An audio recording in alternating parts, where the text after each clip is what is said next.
Hello and welcome. My name's Chris Can with Mining Journal, and I've got Emmerson Chief Executive Hayden Locke on the line. Emmerson is developing its Khemisset Potash Project in Morocco, which has recently published a feasibility study reporting a $1.4 billion NPV, along with several other outstanding economics. Thanks for joining us, Hayden. Thanks, Chris.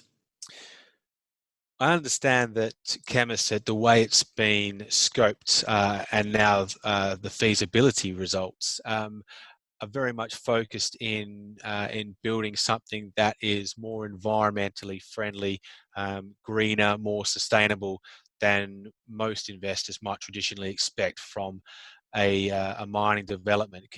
Can you just firstly tell me, is that right? And then secondly, if it is right, what's different and how have you managed to make this project a little bit greener? I think when we started looking at this project, it wasn't necessarily the intention to build ourselves a green potash mine or something that was more environmentally friendly. But it's become apparent in the 3-year journey that I've been on with this company that that is becoming more and more of a focus for investors and companies alike. So it certainly has come to the front of our sort of business planning processes. And then I guess one of the things that we've been very fortunate with is in Morocco. Morocco is almost a thought leader in terms of government policy to encourage and incentivize the development of renewable energies. And they have some really impressive targets in terms of the energy mix that they're going to be taking from renewables. So they're talking about having 50% of their total energy demand coming from renewables. And we are a big consumer of electricity. So it obviously makes sense that we should be looking at ways that we can factor ourselves into that energy target that the Moroccan government has.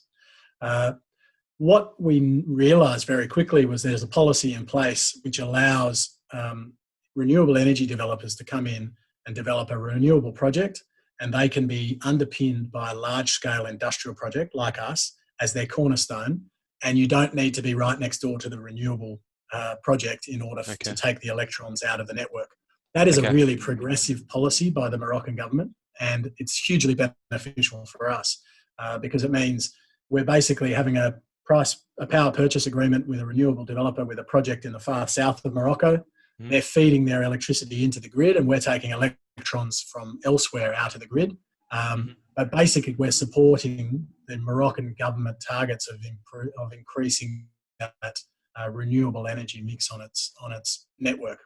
As a result, it means that virtually all of our electricity will effectively be sourced from renewable sources, which I'm not sure if there are any other mines that source all of their electricity from renewable sources, but I'm certain we would be among only a handful of projects that would be able to claim that as an underlying factor in the project. Okay, and given the policy that you're describing there in Morocco, is the trend that within a reasonably short or in the medium term, you're looking at being 100% renewable energy?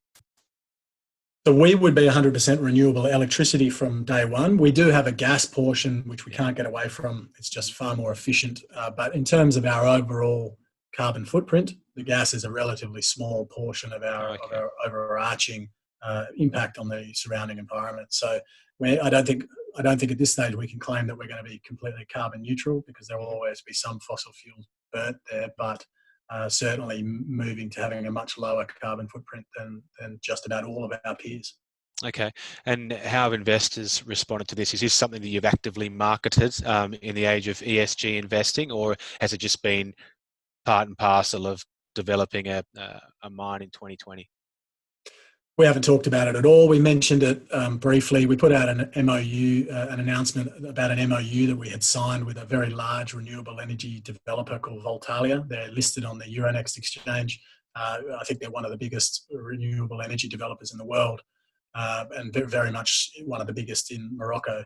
So, we've announced that is in place, but I don't think we've trumpeted it. It's just a matter, of course, for us. If anyone is interested in it, we can, of course, talk about it. Okay, so I just would have thought that with a project that is helping to feed the world with a much lower environmental footprint, looking more broadly into the market, it seems like the kind of thing that investors are prioritising right now. Have people asking you from a chief executive perspective more questions on that side of the business than they would have done previously?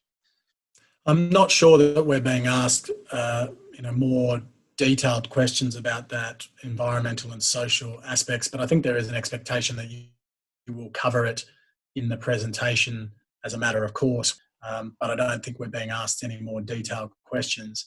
And from my experience, it's always been a focus that um, those items have always been absolutely fundamental to having a mining business that will operate. And if you speak to people who've worked in the mining industry for years, it has always been there in the background. You'll hear the term social license to operate, which is really a focus on engaging with local stakeholders and ensuring that you're acting as a good corporate citizen and doing things in the right way, mitigating any environmental risk. Those things have been done in the major mining industry for years.